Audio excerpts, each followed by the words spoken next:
Now, here's your Pentagon Channel report. Officials are calling the potential environmental outlook for the Gulf Coast oil spill a very grave scenario.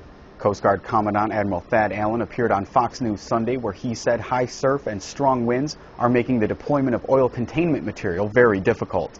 In regards to the release of the oil from the bottom, I think we all need to understand this is an inexact science. We're trying to make estimations from video that's being taken by remotely operated vehicles at 5,000 feet. But quite frankly, whether it's 1,000 or 5,000 barrels, the potential for a catastrophic loss of that wellhead has us planning far ahead of that. And from the start of the event, even before there was a spill, we've been pre-deploying equipment under the assumption we would have a worst-case scenario here.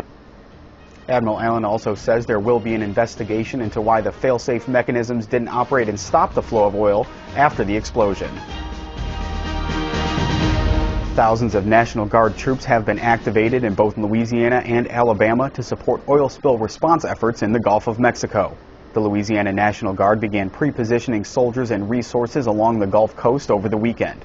Louisiana Governor Bobby Jindal has called for up to 6,000 soldiers and airmen to serve at least 90 days providing security, medical help, and oil cleanup. In Alabama, 120 citizen soldiers were deployed to Dauphin Island Sunday to set up barriers to block the incoming oil slick. The efforts are part of the region-wide preparations for what officials say could become an environmental and economic disaster. The Coast Guard estimates about 5,000 barrels of oil a day have been pouring into the Gulf of Mexico since the drilling unit Deepwater Horizon exploded, burned, and sank almost 2 weeks ago.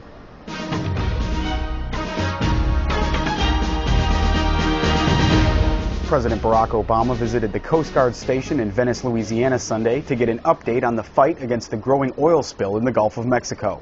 The president met with Coast Guard Commandant Thad Allen, who gave him the latest status of the spill and how it's affecting the region. Since the oil rig exploded and burned almost 2 weeks ago, thousands of barrels of oil have poured into the Gulf. The president said authorities will do whatever they can to stop the spill.